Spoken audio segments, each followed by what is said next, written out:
All right, everybody. My name is Stephen Butler. I'm an investigator, and recently we found that a case we were working on kind of dovetails with the JonBenet Ramsey case.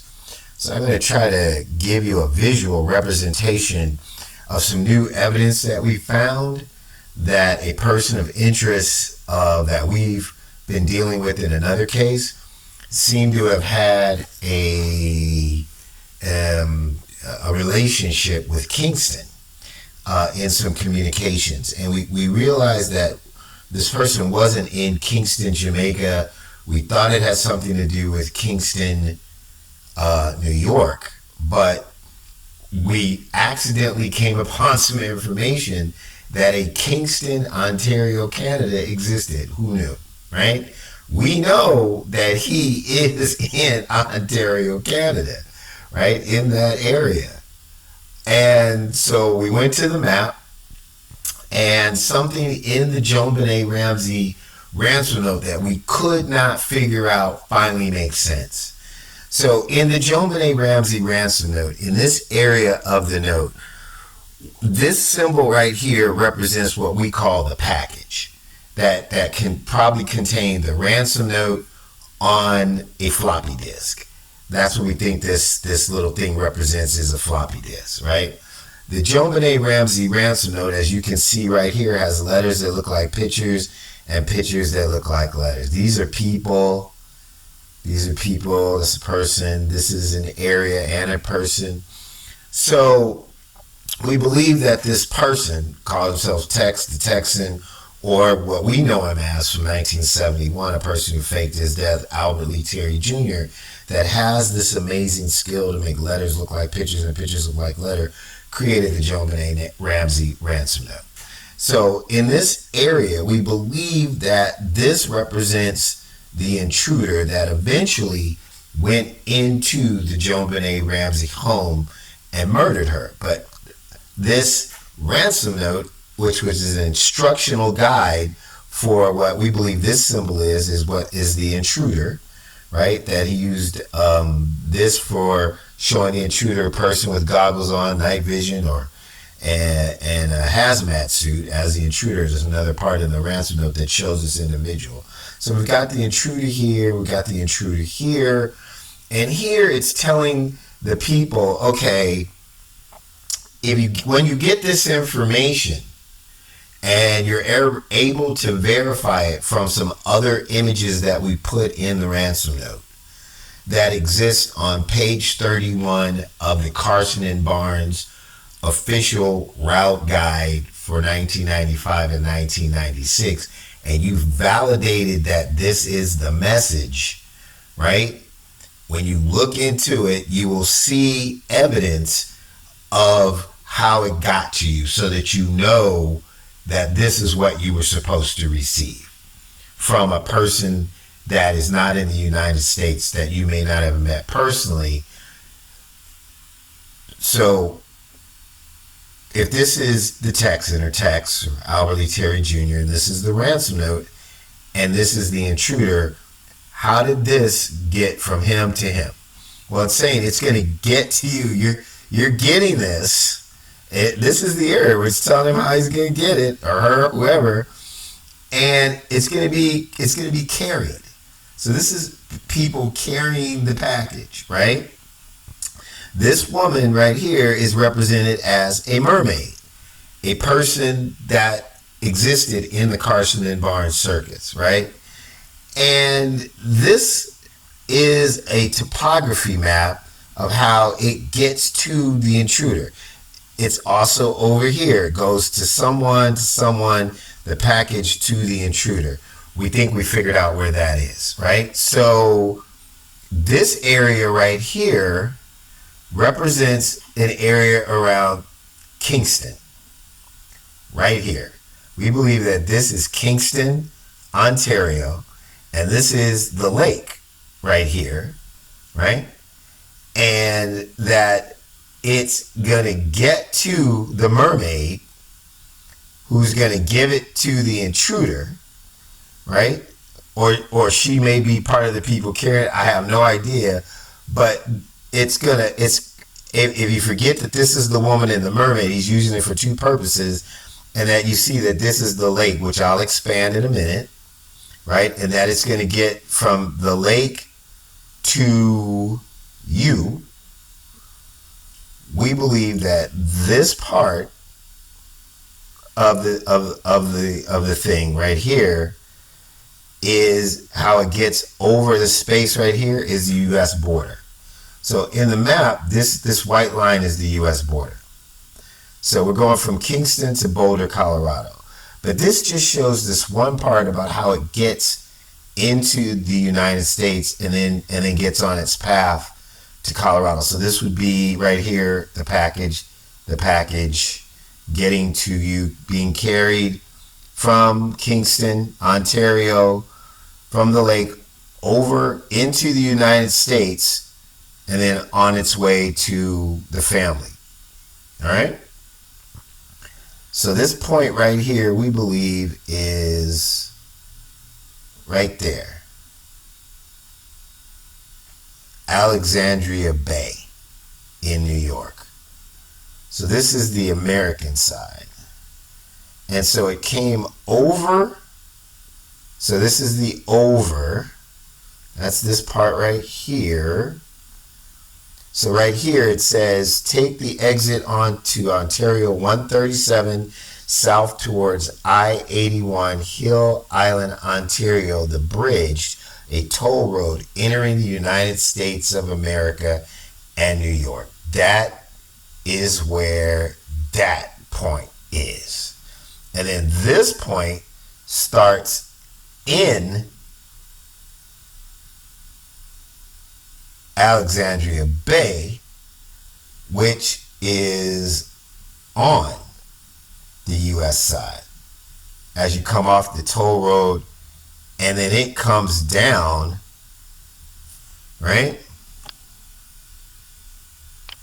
to here, somewhere in New York, as close to the water as possible, and then starts heading towards Colorado. So let me expand this so you can see it in its full form, right? And I will back out of it a little bit more.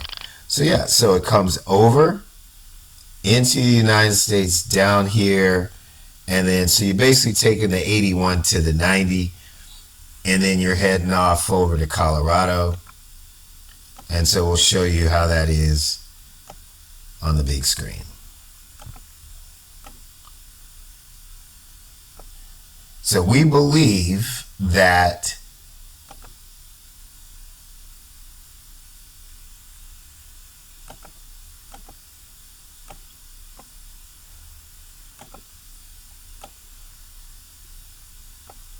this is how the ransom note got from the Texan Tex Albert Lee Terry Jr. from his hideout in Ontario, Canada, from Kingston. So he gave it to somebody in Kingston, the floppy disk, with the ransom note on it and all the instructions. They came over the bridge, the Island Ontario Bridge, into the United States, and then starting at Alexandria, right? It came down into New York, and then we believe that it probably took, this would be the shortest route to get to Boulder. But the only part that he's giving us in the ransom note in terms of a visual is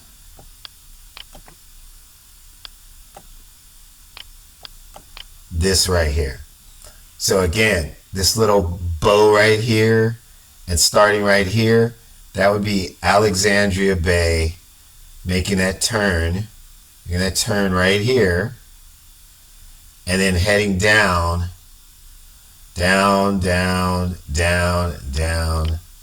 until at some point, whoop, you make whatever this little loop is. We believe that's the little loop right there. and then starts heading towards Colorado. This is a duplicate of the same thing. So again, you're looking at it making that little turn up here around Alexandria, and then coming down and then making a hook somewhere down here, and then whatever it does, this might be some other states, you know, I have no idea, right? But this way, the package to the intruder. So that's how the ransom note is showing us that these people and how things moved, and that our theory has legs. It's really impossible to make this stuff up. Even if you tried to force it, there can't be that much coincidence. So I want to show you something else. You see this right here? I keep telling you that that's this lake area, right? Let me get rid of this real quick. Let me reduce this. That's this right here. That's what that is. It's like a little tail of a whale. See that? That's what that is. That's just this right here. So they're saying it's coming from right here, We're going to get it from Kingston to the border, from this little whale area. This is where you're going to get it. And then when we get to the United States, over here, we're going to come on down, and we're going to make a little hook here in New York, and then head off, make a little hook here, and then this person, whoever's carrying it to you, so there's somebody bringing it to the intruder, right, is going to head on over to the family's address in Colorado. That is what I believe, and what the evidence here in the note tell us based on the information that we have as to the person who could create this type of criminal calligraphy, and his proximity at the time in 1996, in the fact that he is on the run for murder and apparently had relocated to Canada in this area based on a ton of communications and information that we have about his whereabouts, which is almost like his window. So that is, something that, people who are interested in solving this case should be interested in. I'm going to try one more thing while I got you here. Let's see if I can do it. I'm not positive I can in such a short period of time, but I want to show you that same area, but upside down. If I can. Oh, by the way, that's the intruder guy right there. See him? So that's how they show that there's an intruder. And then this word is actually a map for to enter the house, go up to the second floor, avoid the third floor, go through the children's playroom, across and down and back into the basement. So the intruder, this is the instructions for in the house. I do that in another video. So Mr. Ramsey, and here we go. So this is that area we were just looking at. So to make it really look easy, see right here on upside down, that is the ransom note. We think it has a floppy disk, or the package that could include other stuff, as in a stun gun and the garrote, but at least the package in terms of the note that we believe is a floppy disk going to the tall man, which we believe is a person who worked for the circus that was on stilts. We think that was probably the tall person that was noticed by a neighbor walking in the area, blonde, probably had on a wig. The stilts weren't as high, or was probably had shoes on the bottom, and may have used the stilts to enter the basement and get into the house and to leave, which may be why there were certain marks that they couldn't identify. It was the latter, it was the stilts, the person using stilts. So how is the person who created the ransom note, the Texan Albert, going to get it to the dude on stilts, right, from Carson and Barnes Circus? Well, we got some people who are going to carry it from, Lake Ontario in Canada, right, into the United States, and we're going to get it to you, the guy on stilts, the intruder. So that's how that works right there.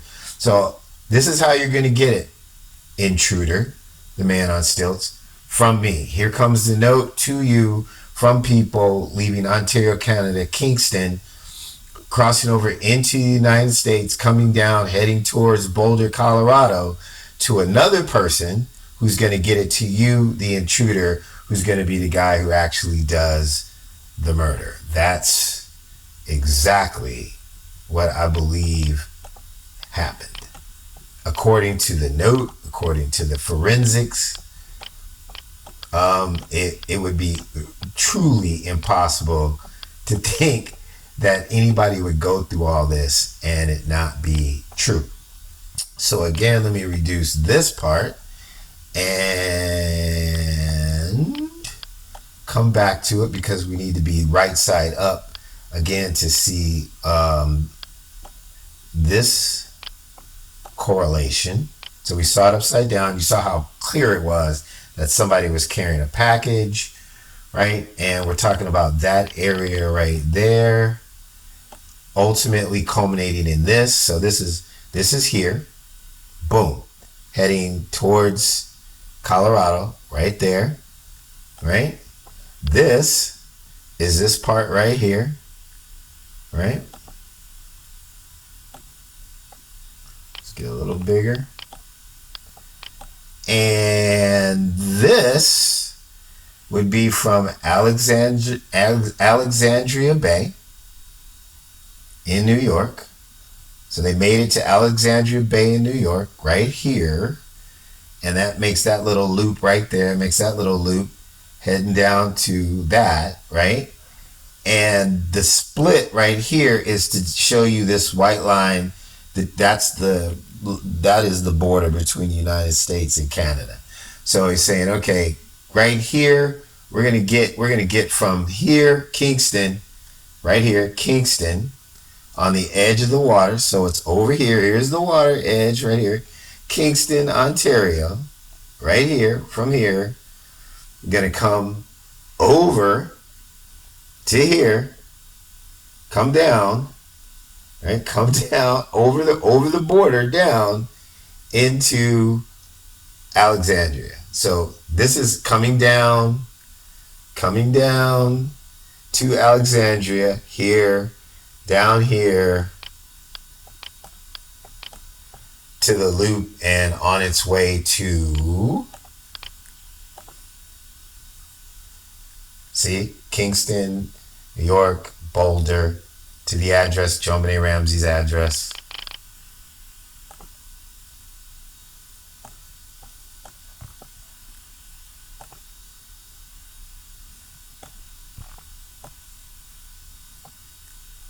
Juice it one more time, we should have it. There it is. The JonBenet Ramsey ransom note most likely was created by Albert Lee Terry Jr., a person who faked his death in 1971, who has the criminal cryptologic skills to create a note that has those unique characteristics of letters being pictures and pictures being letter, who resides in Canada as a fugitive from the murders that he's committed in several other cases that are still cold cases. And it traveled from Kingston into the United States through Alexandria down the 81, and then we think that they probably most likely took this route all the way to the family's home in Boulder, Colorado. That's my presentation. Thank you for listening.